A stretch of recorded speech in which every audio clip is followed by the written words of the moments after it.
that will be the difference between someone feeling dizzy or not. And it comes down to cueing the breath very, very thorough and intricately with each movement. So I'm going to demonstrate first, then I'm going to guide you all through it together, and then we'll get into partners to fine-tune the alignment as well. So firstly, we will stress through the camel pose. Your knees are going to be hip-width apart. So I've talked about some of these measurements where, like, you know, how your foot is the length from your wrist to your elbow. If you measure here, that brings your finger to the top of your head. 2 fists will bring between your knees to hip width apart. So measuring 2 fists to find hip width.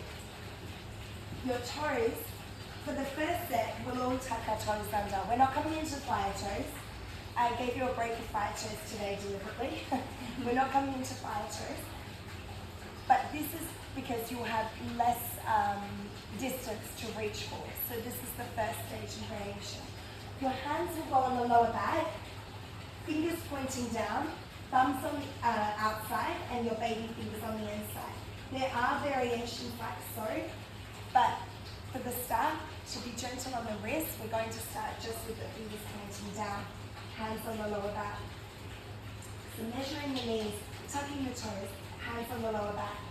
We'll start by looking forward, taking an inhale, and then exhale, starting to drive the hips slightly forward. Your next inhalation will bring the gaze up towards the ceiling, and then as you exhale, pressing the hips forward a little bit more. So I'm already starting to find my way into a back bend here.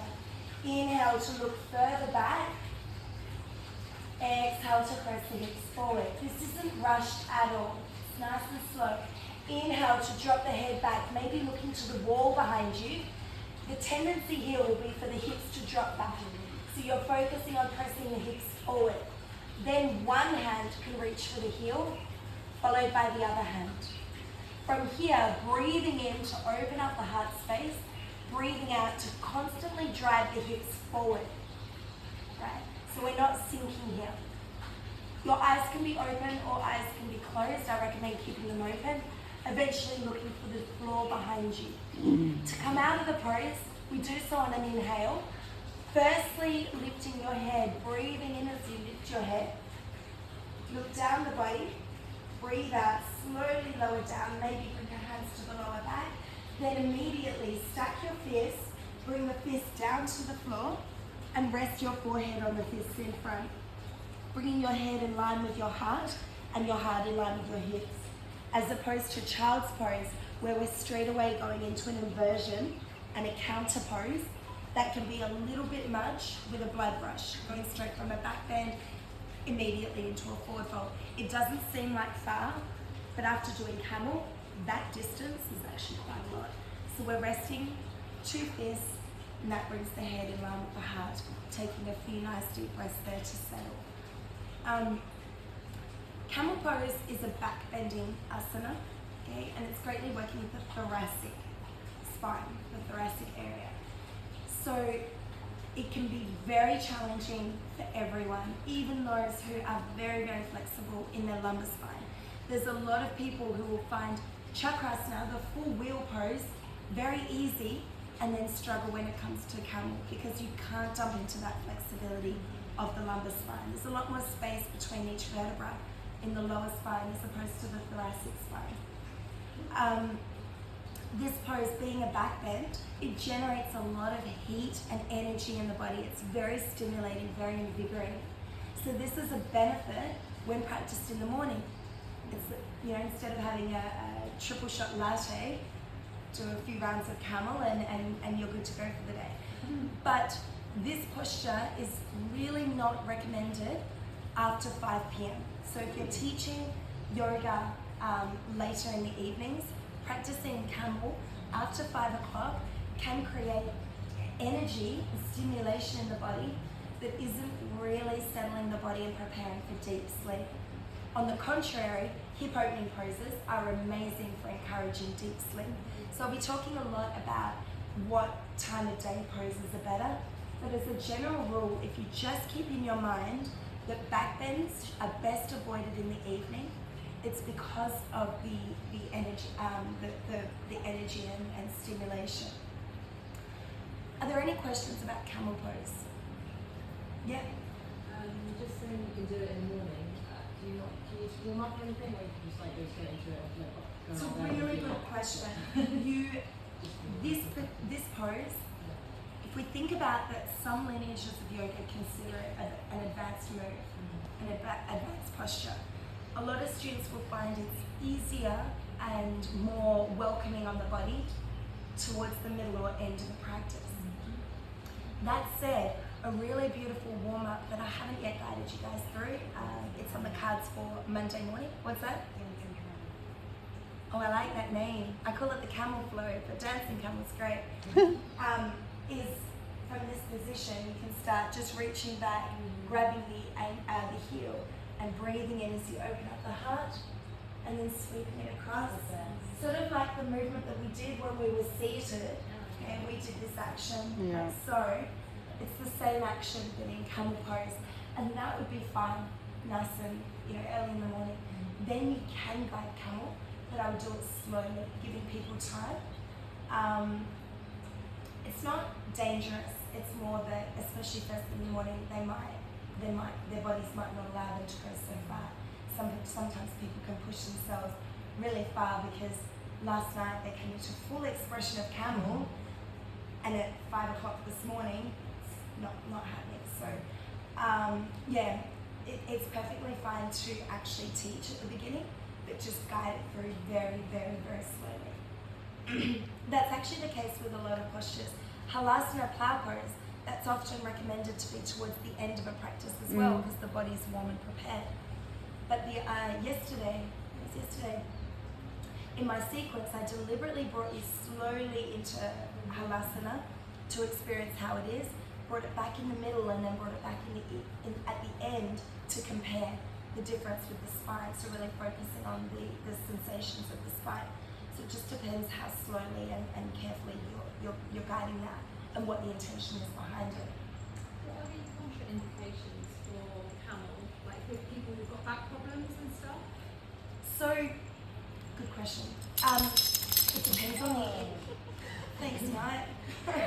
It depends on the injury, because this can also be very healing and nurturing.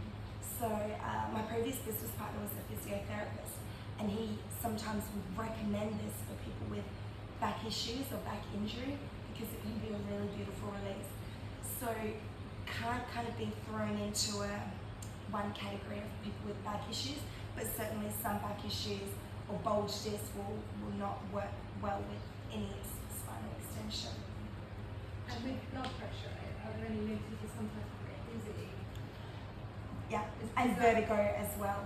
Vertigo and high blood pressure, that could be a contraindication.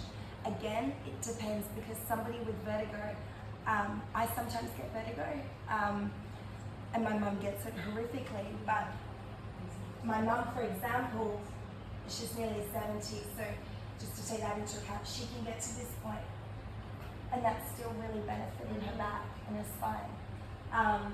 So I wouldn't say to people not to come into it. I just keep reminding them option to then look for, and I'll guide through in a moment how I always teach it, to keep staging it and giving options to then continue if it feels good. But again, it's just about doing it really slowly.